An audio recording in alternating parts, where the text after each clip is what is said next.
राकेश और मनीष नाम के दो लड़कों के पिता की मृत्यु हो जाती है और पिता की मृत्यु के बाद वे अपने पिता की अस्थियां लेने के लिए विदेश से इंडिया आते हैं। और जब वे अस्थियां मांगते हैं पिता के दोस्त से, तो पिता का दोस्त उन्हें खरी खोटी सुनाता है और कहता है कि ऐसी औलाद जैसी तुम हो, ऐसी तो पैदा ही ना हो तो ही बहुत अच्छा है। दोस्तों, उसके बाद वे दोनों बेटे मुंह लटकाकर वापस चले जाते हैं। आखिर क्या तो हुआ था उनके पिता के साथ और क्या उन्होंने पिता के साथ किया था, पूरी कहानी जानेंगे।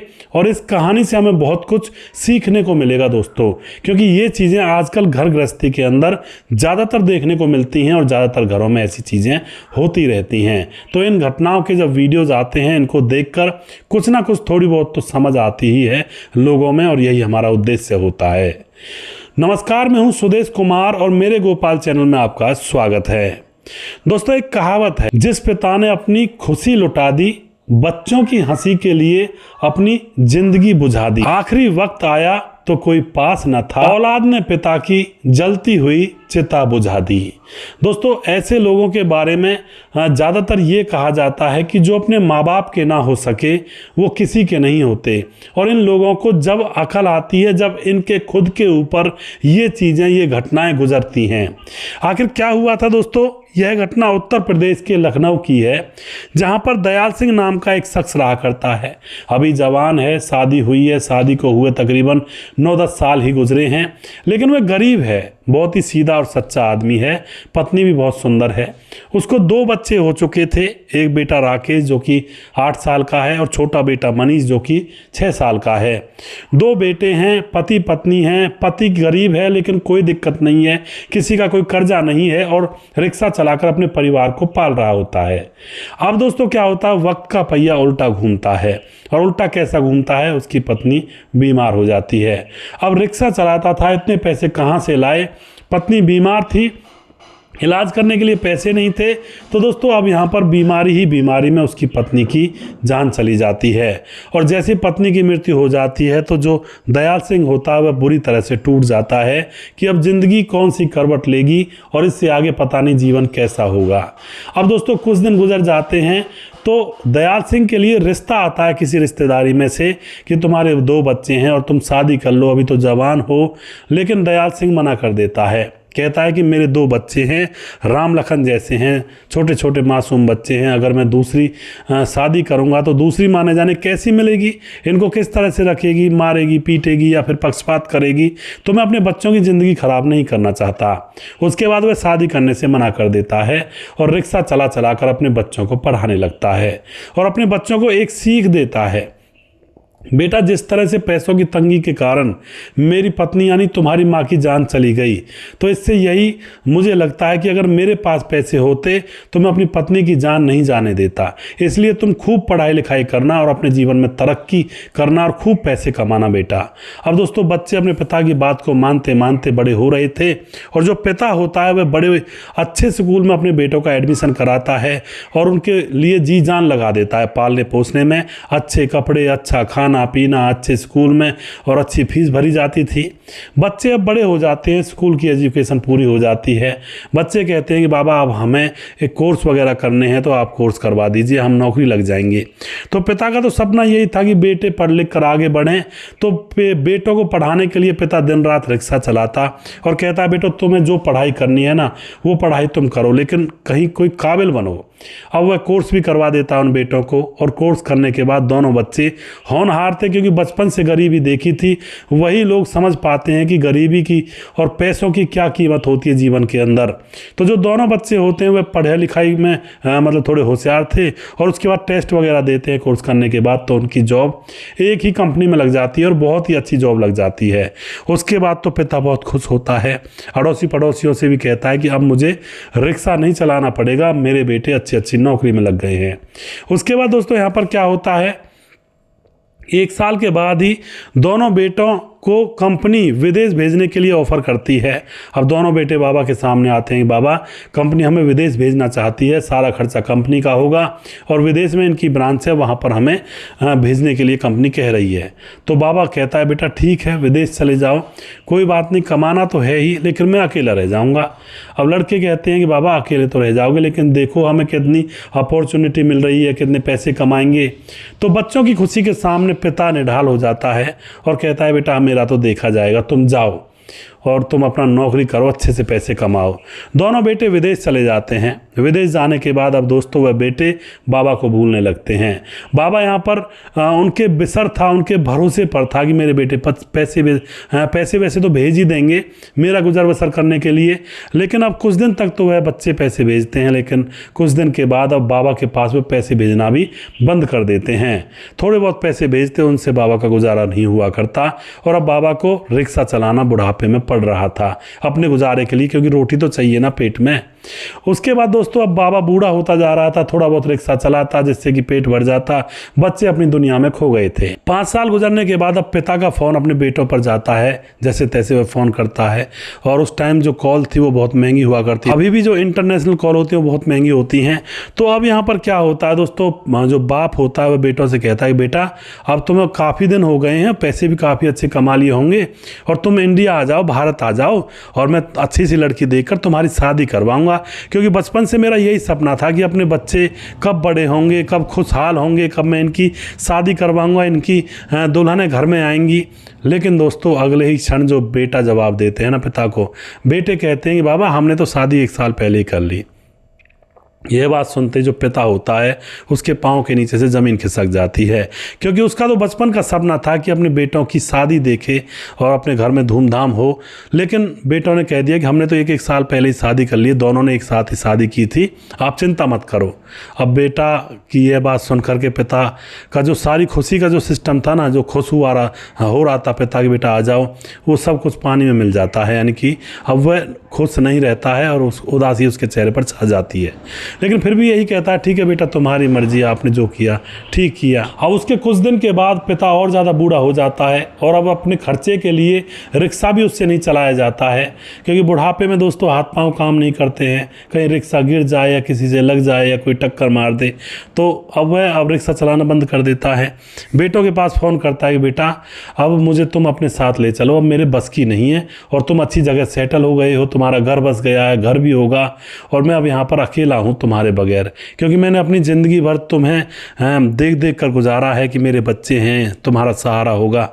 लेकिन दोस्तों अगले ही क्षण बेटों का जवाब आता है कि बाबा तुम्हें यहाँ लाने के लिए बहुत खर्चा होगा, बहुत सारे पैसे खर्च हो जाएंगे और तुम्हारा इंतज़ाम हम वहीं पर कर देते हैं। उसके बाद दोस्तों वह एक अनाथ आश्रम में जुगाड़ बैठाते हैं, जो वृद्धाश्रम होता है, और अपने बाबा से कहते हैं बाबा वृद्धाश्रम में तुम चले जाओ और फलाना जो भी नाम लिया जाता है वहाँ पर चले जाओ। यह बात सुनने के बाद पिता को तो बस कहते हैं ना अंतन मन टूट जाता है कि मैं अपने बच्चों के साथ इतनी मेहनत करने के बाद, उनको पढ़ा लिखा कर बड़ा आदमी बनाने के बाद भी मुझे मेरे नसीब में वृद्धाश्रम ही था। इससे अच्छा तो मैं शादी कर लेता और मेरी पत्नी मेरे साथ होती आज बुढ़ापे में और अपना जीवन अपने हाथ होता। इन बच्चों के ऊपर मैंने अपना पूरा जीवन खपा दिया और फिर भी मुझे बुढ़ापे में वृद्धाश्रम में रहना पड़ेगा। बहुत रोता है वह पिता, पूरे 1 दिन रोता है। उसके बाद दोस्तों अब करता भी तो करता क्या, रिक्शा चला नहीं पाता था और खाना भी चाहिए पेट के लिए, तो उस वृद्धाश्रम में चला जाता है, वहाँ पर अपना नाम बताता है, वृद्धाश्रम में इनको एडमिट कर लिया जाता है। अब वहाँ पर जाकर यह रो ही रहे थे, यानी कि पहले दिन गए थे तब भी रो रहे थे, दूसरे दिन गए थे तब भी रो रहे थे। बहुत सारे बुजुर्ग और भी थे, वो इनके आंसू पहुंच रहे थे, क्योंकि वो भी इसी तरह से उनके बेटों ने बहुओं ने निकाल कर वहाँ पर पहुँचाए थे। अब एक आदमी होता महेश चंद, वो भी दयाल सिंह की उम्र का ही था। अब वो इनको चुप करता है और कहता है कि दयाल सिंह पागल मत हो, हम सब ऐसे ही हैं, हम सब ने अपने बच्चों के साथ मेहनत की थी, लेकिन हमारे बच्चों ने हमारे बुढ़ापे में हमें यहाँ पर छोड़ दिया। हमारा भरण पोषण करने में असमर्थ हैं वो बच्चे, वो हमारी सेवा नहीं कर सकते हैं। तो ये अब चुप होता है थोड़ा और लोगों को भी देखता है। अब थोड़ा बच्चों को भूलने की कोशिश करता है। अब 2-4 दिन के बाद अब उसका मन लग जाता है, क्योंकि अब तक तो अकेले घर में रहा करता था। अब वह वृद्धाश्रम में है तो वहाँ पर और भी बुजुर्ग हैं जो उसके बराबर के हैं, हम उम्र के हैं, तो उनमें बैठकर बातें करने में उसका मन लग जाता है। अब वह हंसी खुशी अपने वृद्धाश्रम में रहने लगता है। धीरे धीरे 1 साल गुजरता है, 2 साल गुजरते हैं और धीरे धीरे बहुत समय गुजर जाता है। जो दयाल सिंह होता है, महेश चंद उसका पक्का मित्र बन जाता है, अपना सुख दुख उसी के सामने कहने लगता है। एक दिन की बात होती है, जो दयाल सिंह होता है अपने पक्के मित्र महेश चंद के सामने सारी कहानी बताता है अपनी ज़िंदगी की, और कहता है कि मैंने अपने बच्चों के ऊपर बहुत मेहनत की। मेरी पत्नी की मरने के बाद मेरी दूसरी शादी हो रही थी, लेकिन मैंने मना कर दिया कि अगर मैं दूसरी शादी करूंगा तो मेरे बच्चों का क्या हाल होगा। और जिन बच्चों के लिए मैंने दूसरी शादी की, उनको पढ़ाया लिखाया, रिक्शा चला करके उनका पूरा भरण पोषण किया, उनको बड़ी नौकरी में लगाया, और उसके बाद मुझे छोड़कर विदेश चले गए और मुझे अब ले जाने के लिए उनके पास खर्चा नहीं है, बहुत पैसे लगेंगे मुझे ले जाने में, और मुझे यहाँ वृद्धाश्रम छोड़ गए। और यह कह करके वह फूट फूट कर रोने लगता है महेश चंद के सामने। लेकिन महेश चंद उसे फिर से चुप करता है। और उसके बाद दयाल सिंह एक बात कहता है महेश चंद अपने मित्र से कि जब मैं यहाँ पर मरूँ ना, मेरी एक ख्वाहिश है, मेरी औलाद मेरे जीते जी तो मुझसे मिलने नहीं आई, लेकिन जब मैं मरूँ तो मेरा अंतिम संस्कार उनके हाथों से करवा देना।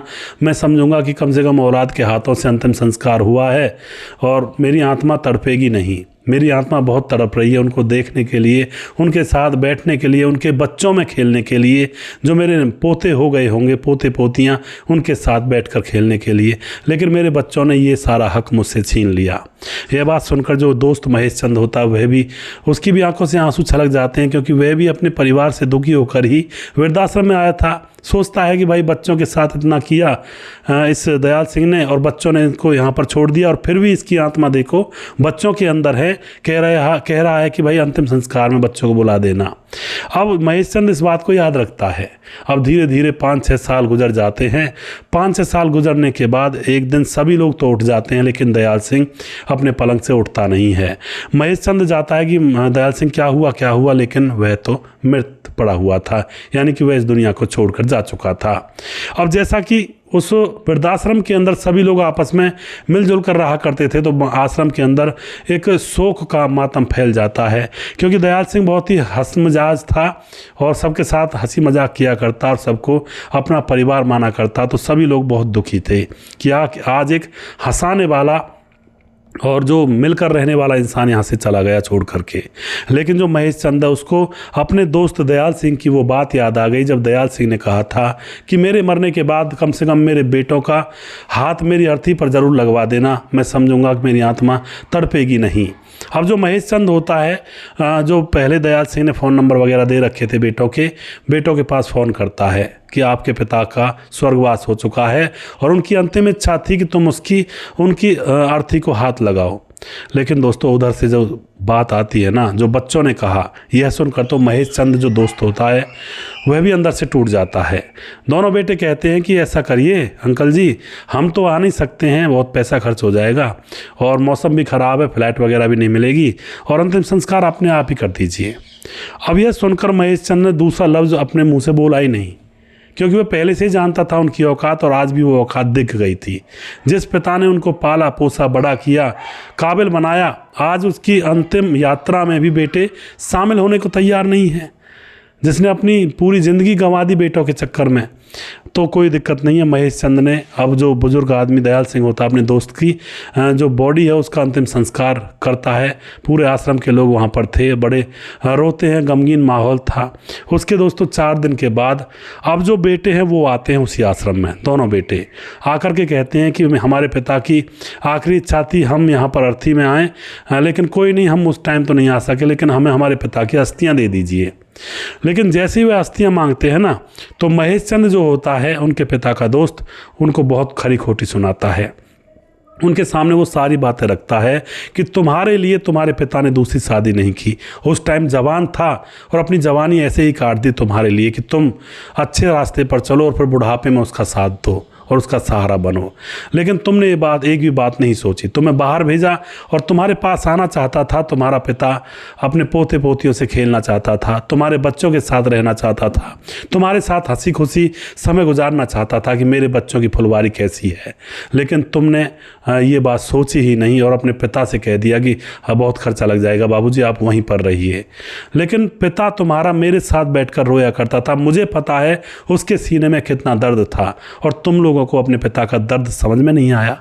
जिस पिता ने तुम्हें पाला पोसा, इस काबिल बनाया, आज तुम उसकी अर्थी में भी हाथ लगाने, कंधा लगाने नहीं आए। और जाओ, मैं नहीं देता तुम्हें तुम्हारे पिता की अस्थियों को, मैं अपने दोस्त की अस्थियों को खुद गंगा जी में बहा कर आऊँगा और निकल जाओ यहाँ से। बेटे दोस्तों बुरा मुंह करके वहाँ से निकल जाते हैं। आखिर बेटों की आंखों में भी आंसू थे, लेकिन अब करे होत क्या जब चिड़िया चुग गई खेत। अब तो पिता जा चुके थे, अब तक वह पैसे कमाने में व्यस्त थे, अभी तक उनको पिता की कोई बात ही समझ में नहीं आ रही थी। पिता ने कोशिश भी की कि बेटा मुझे ले जाएं, मैं वहाँ पर हंसी खुशी रह लूँगा बच्चों के साथ, लेकिन बेटों ने समझा ही नहीं पिता की भावना को, हल्के में ले गए और पैसों को ज़्यादा अहमियत दी। तो दोस्तों यहाँ पर इस तरह से वो दोनों बेटे वापस चले जाते हैं खाली हाथ, और एक पिता की आत्मा तड़पती रह जाती है बेटों से मिलने के लिए, उनके परिवार में शामिल होने के लिए। लेकिन बेटों ने क्या दिया पिता को? सिर्फ दुख दिया। माँ मर गई तो पिता अकेला रह गया, और फिर बच्चों की वजह से शादी नहीं की, अकेले में ही ज़िंदगी काटी। और बच्चों ने पढ़ाई लिखाई की तो पिता ने रिक्शा चला चला कर उनके लिए कपड़े लत्ते, रहने का इंतज़ाम, खाने पीने का इंतज़ाम, फीस का इंतज़ाम, किताबों का इंतज़ाम और बड़े इंस्टीट्यूट में उनकी फ़ीस भरने का इंतज़ाम। और लास्ट में बच्चों ने क्या दिया? कुछ भी नहीं दिया, कंधा भी नहीं लगाया आरती को, और पैसे भी भेजना बंद कर दिए थे। और पिता लास्ट में भी, बुढ़ापे में भी रिक्शा चलाया करता था अपना गुजारा करने के लिए। लेकिन जब लास्ट में बिल्कुल रिक्शा चलाया नहीं गया तो फिर बाद में बेटों ने अनाथ आश्रम में, वृद्धाश्रम में छोड़ दिया। तो पिता ने तो बहुत कुछ दिया, लेकिन बेटों ने क्या दिया? कुछ भी नहीं। 0 रिजल्ट निकला पूरी ज़िंदगी का। तो दोस्तों यहाँ पर मैं यही कहना चाहता हूँ, उन पिताओं से भी कहना चाहता हूँ, असलियत में तो मैं उन पिताओं से कहना चाहता हूँ कि अपने बच्चों के चक्कर में ज़्यादा ना पड़ें। वो अपने भाग्य का अपने आप लेकर आते हैं। आप लगे रहते हो बच्चों को ये करवा दें, बच्चों को वो करवा दें, बच्चों को ये बना दें। बच्चों के पीछे आप कितने भी लग लीजिए, अगर उनका मन पढ़ाई में नहीं है तो नहीं है, वो नहीं पढ़ेंगे। तो उनके पीछे ज़िंदगी को खपाएं ना। अपनी ज़िंदगी अपने भाग्य का, भाग्य से मिली है, और अपना जीवन अपने लिए है, अपना प्रारब्ध अपने लिए है। अपना इतना तो देखें कि भाई अपनी ज़िंदगी को बर्बाद ना करें। हाँ, बच्चों के लिए करें, पढ़ाएं लिखाएं, उनको सही राह दिखाएं, और फिर भी बच्चे राह ना देखें तो फिर भाड़ में जाए जनता, और हमको क्या पड़ी। ये कहावत है ना एक तरह से। अपना थोड़ा इतना देखें जो अपना जीवन नरक ना बन पाए बच्चों के पीछे। कुछ लोग होते हैं, मैंने देखे हैं भाई, अपना काम धंधा छोड़ करके बच्चों को लेकर शहरों में पड़े हुए हैं, बच्चों को पढ़ा रहे हैं जी, ये कह रहे हैं बहुत से, कहते हैं मतलब बहुत से। तो या तो वो बच्चों को पढ़ा रहे हैं, उनकी चिंता ज़्यादा है, या फिर वो खुद मौज मस्ती कर रहे हैं काम से बचने के लिए, शहर में पड़े हुए हैं। ऐसे भी माँ बाप भी होते हैं, देखिए सब तरह के। लेकिन मैं तो यहाँ पर यही कहकर चलूँगा कि माँ बाप अपने बच्चों को लेकर शहरों में पड़े हुए हैं, कि बच्चों को पढ़ा रहे हैं, इतनी मेहनत करते हैं, और लास्ट में अगर बच्चा ऐसा कांड कर दे तो माँ बाप कहाँ का रहता है? कहीं का भी नहीं रहता है। और दूसरी बात, उन बच्चों से मैं कहना चाहूँगा कि माँ बाप का जो कर्ज होता है वो कहीं भी नहीं उतरता है, ना ही चुकाया जाता है, क्योंकि माँ बाप ने इस धरती में जन्म दे दिया, वही सबसे बड़ा कर्ज हो जाता है, वही सबसे बड़ा बच्चों के ऊपर एक तरह से कहते हैं ना कर्ज हो जाता है। तो माँ बाप के साथ ऐसा ना करें जैसा इन दोनों बेटों ने किया। अपने माँ बाप की बुढ़ापे में तो और ज़्यादा देखभाल करें। और बुढ़ापे में, वो प्रेमानंद जी महाराज कहते हैं कि बुढ़ापे में लोगों का यानी कि इंसानों का जो स्वभाव है बच्चों के जैसा हो जाता है, छोटी छोटी बातों पर लड़ते हैं। तो उनको झेलें, जिस तरह से बच्चों को माँ बाप झेलते हैं बचपने में, इसी तरह से माँ बाप जब बूढ़े हो जाते हैं तो बच्चों को अपने माँ बाप को झेलना चाहिए, बिल्कुल छोटे बच्चे की तरह ये होना चाहिए। लेकिन आजकल की दुनिया में, भागदौड़ भरे जीवन में लोग पैसों के पीछे भाग रहे हैं, उनको रिश्तों से, नातों से कोई मतलब नहीं होता, ना ही कोई लेना देना होता। इस कहानी को जब मैंने यहाँ पर नोट किया तो वाकई में बहुत बुरा लगा कि इस आदमी के साथ ऐसा हुआ।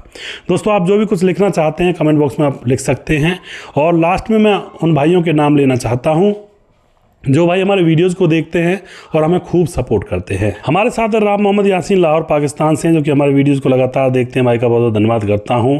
और उसके बाद हमारे साथ हैं राधेश्याम शर्मा सिरसी जयपुर राजस्थान से हैं, राजकिशोर चौरसिया महाबलेश्वर महाराष्ट्र से हैं, और साहब विर्क हमारे भाई लगातार कमेंट करते हैं फेसबुक पर भी और यूट्यूब पर भी। सुशील चौधरी हमारे भाई लगातार कमेंट करते हैं, बहुत बहुत धन्यवाद करते हैं भाई का। उसके बाद राम शब्द हमारे भाई कमेंट करते हैं, राम राम जी। अमित पटेल जो कि दोनों जगह वीडियोज़ को देखते हैं, अमित पटेल बिहार बेलवा का मोतिहारी जिला से, गजब की कहानी है आपकी भाई, बहुत बहुत धन्यवाद जी। और उसके बाद हमारे साथ साहब विर्क बिजनौर से हैं, सलेमपुर चीमा फार्म साहब सिंह। देवेंद्र सेन हमारे भाई लगातार कमेंट करते हैं। पंकज कुमार, सुदेश भाई नमस्कार, आपकी स्टोरी बहुत ही ब्यूटीफुल है। मेरा नाम पंकज कुमार है, उत्तर प्रदेश के डिस्ट्रिक्ट कासगंज में रहता हूं और मैं ब्लाइंड हूं, आंखों से दिखता नहीं है। मेरा नाम पंकज कुमार है जी। पंकज भाई मैं आपको जानता हूं और आप बहुत सपोर्ट कर रहे हैं, बहुत बहुत धन्यवाद करता हूं आपका। अशोक कुमार हमारे भाई लगातार कमेंट करते हैं, आपकी सभी कहानी सुन के अच्छा लगता है और अच्छे रास्ते होते हैं और देखते हैं तो सुनना और बोलना समझना आता है। कुछ गलत लिखा हुआ है तो अशोक जी आप थोड़ा सा देख कर सुने लिखें, और मेरे हिसाब से आप बहुत अच्छा बता रहे हैं। और कुछ ऐसी चीज़ें हैं, विराटनगर से हैं, दुबई में रहते हैं, ट्रक चलाते हैं। तो अशोक कुमार जी बहुत बहुत धन्यवाद आपका। थोड़ा आपने आज कमेंट थोड़ी गलत लिखी है, मेरी समझ में नहीं आ रही, थोड़ा आप ढंग से लिख दिया करें सही से। जैनुद्दीन अंसारी हमारे भाई कहते हैं, सुदेश भाई आपका काम बहुत अच्छा है, समाज को जागरूक कर रहे हो जी। बहुत बहुत धन्यवाद जैनुद्दीन जी। कोशिश तो यही है जी, थोड़ी बहुत समझ में आ जाए तो बहुत अच्छा होगा जीवन के लिए। पंकज कुमार दोबारा से कहते हैं, सुदेश भाई नमस्कार, आपकी स्टोरी बहुत ब्यूटीफुल है और बहुत ही अच्छी है लगती हैं और मेरी तरफ से, और बहुत बहुत धन्यवाद करते हैं पंकज भाई। उसके बाद समाधान पाटिल भाई साहब बहुत अच्छी कहानी सुनाते हैं, समाधान पाटिल जलगांव महाराष्ट्र से हैं, बहुत बहुत धन्यवाद जी। जैनुद्दीन कहते हैं, अल्लाह आपको सेहत अच्छा कर दे, मैं दुआ करूँगा भाई, आप बहुत अच्छे हो। जैनुद्दीन जी आपका बहुत बहुत धन्यवाद, आप इतना जो हमारे ऊपर आशीर्वाद दे रहे हैं, बहुत बहुत धन्यवाद करता हूं आपका। और मुकेश कुमार यूपी तरासी से हैं। मोहम्मद इब्राहिम लघारी हमारे भाई कमेंट करते हैं, और शीला जायसवाल कमेंट करती हैं, बहुत बहुत धन्यवाद करते हैं बहन का। मोनू जैन हमारे भाई लगातार कमेंट करते हैं, और जो भाई रह गए हैं उनके नाम में अगले वीडियो में लूँगा, क्योंकि यह वीडियो बहुत बड़ा हो चुका है। अगला वीडियो बहुत जल्दी फिर से लेकर आऊँगा, तब तक आप खुश रहें, सावधान रहें। जय हिंद, जय भारत।